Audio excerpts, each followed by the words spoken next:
Yazıb ki, 27 yaşım var. Mən я вижу, словно смотрю скучный черно-белый фильм. На публику играю роль, но никого не хочу видеть. Bayaq da dünən də bir mövzumuz var idi. İnsan sosial varlıqdır, amma bəzi insanlar başqalarını əsla görmək istəmir. Amma para qazanmaq üçün ya bu və ya digər başqa ilişkilərə daxil olmaq məcburiyyətindədir. Nietzsche'dən danışırdı o. Deyəsən, hə. Hansısa önəmli tarixdə iz qoyub getmiş şəxsiyyətlərdən birinin adı çəkirdi. Deyirdi, falan kəs onun evliliyi təklifinə razı olmayıb. Görüb ki, bu insanlardan bu qədər uzaq düşüb. İstəmirmiş də 2-3 saat dışarı çıxırmış, sonra gəlib yenə yalnızlığına qapanırmış. Başqa bir şeylə məşğul olurmuş da.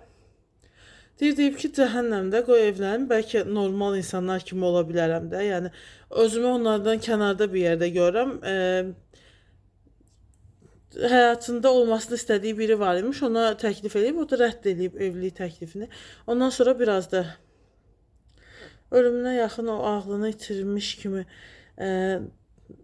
yəni deyilir onun haqqında olan tarixlər boyu sürə gələn bir hekayə. Yəni doğruluq payı yəqin ki vardır. Elə yaradıcı insanların sonunun belə olması, həmişə acınacaqlı sonlarla olan Schopenhauer deyəsən onlardan çəkdi.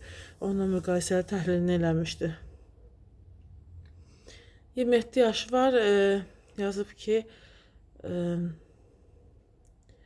rəyləri artıq itirmişəm. O rəyləri itirmək də deyəndə məşhur serial var ya, orada həyatındakı qadın öləndən sonra o elə bir ifadə işlədir ki, mənim üçün artıq hər şey bozdu.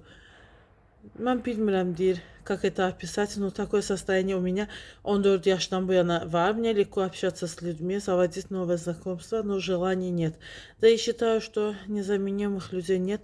Все мы приходим и уходим одни. Əslində bu haqda da deyilir ki, İnsanları sevməyənlər, onlarla asan ilişki qura bilməyənlərdir. Sosial kontaktları zəif olanlar bir yerlərdə, hansısa bir məsələlərdə geridə qalmışdı. Hansısa bir işlərdə o resursları yoxdur. Ona görə onlar bu şəkildə ifadə edirlər ki, mən istəmirəm heç kimlə ilişki qurmaq. Yəni o cür yaşamamı mümkün deyil. Yalnızlığı insanların əlindən ala bilməzsən, belə bir şeylər demişdi. Əvvəl deyir ki, tanrılara aiddir yalnızlıq, sonra deyir tanrıya aiddir. Sən neynəsən də tək qala bilməzsən, bu cür, yəni alınmaz da, cəmiyyət səni təcrid edər, bu və ya digər formada tək yaşaya bilməzsən, yenə də birilərinə bir şəkildə ehtiyacın var. Və o, həmişə deyirlər, sosial münasibətləri düzəlt, bir şeylər istəyirsənsə. Və sonra da əlavə edirlər ki, bu səthi sosial münasibətlərdən danışmır, merhaba yox. Sosial dəstəyi ki, hiss eləmədin. O deyirlər, çox yüksələn adamlara deyirlər ki, hamı sənə yaltaqlanır da, sən o güya anlamırsan ki, güya birdən-birə bu yüksəlliyə gəlmirsən ki, başa düşmürsən, sənə nəyivə görə yaltaqlanırlar. Sabah onlar bitsə, artıq o yaltaqlanmanı sən görməyəcəksən. Sənə bu qədər rəğbət hissi, dırnaq içində hardan gəlir, mənbəyi nədir? Yəni, altın biləklik var əlində, hə?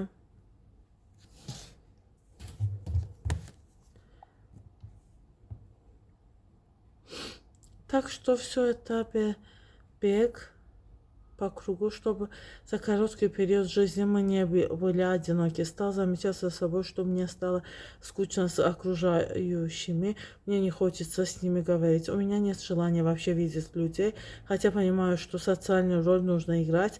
И когда зовут в компаниях посидеть, то всегда все внимание на мне. Тогда резко становлюсь, грубо говоря, тем самым парнем, который может поговорить обо всем, самый веселый, который может рассмешить любого.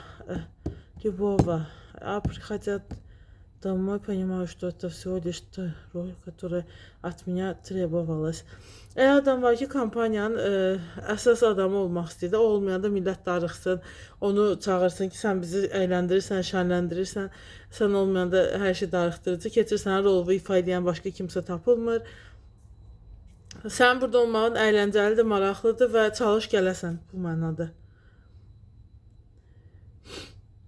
В отношениях также ощущение, будто играю роль. Хотя пытаюсь сказать о том, что творится внутри меня, а там целый ураган из мыслей, рассуждений о вечном, великом, а иногда просто веду диалог сам с собой, будто формат интервью. Но и девушки не понимают, они сразу говорят, будь проще. И понимаю, что все-таки мне только и остается быть тем самым веселым и приятным пареньком. 27 yaşından gəlib etraf qeyd eləmişdik deyəsən, hə. Где-то с детства лет 15-16 жил с ощущением, где родился. Ощущением, что родился не в то время. Всегда было отстранение от этого мира, хотя и в школе всегда был в центре внимания. Сейчас мне 27 лет, мне не интересен мир, он будто унылый, как черно-белый фильм с нудным сюжетом, все чаще стал уходить в себя, становлюсь затворником. Söz bilmem nədir. До этого в 26 лет просто разорвал общение с друзьями и девушкой. То по той причине, что мне так комфортнее, когда тишина и покой. Huzur istedim. Я был не писал, но начинаю замечать за собой мысли о том, чтобы просто остановить эту жизнь. Но есть близкие для меня люди, которым это может сделать больно. А я этого не хочу. Я не знаю, что делать. Я не знаю, что со мной. Просто ощущение, что дали играть роль в спектакле, который мне не нравится. Честно говоря, пытался отвлечься от урагана в голове. Стал писать стихи, заниматься спортом, музыкой, начал выступать в театре. Это мне приносит удовольствие, потому что, выступая на сцене, получаю возможность уйти в другой мир, стать кем-то другим, забыть о себе, создать новый образ, который будет более светлым. Но когда закрывается занавес, понимаю, что вновь остался собой. И снова ураган поглощает меня.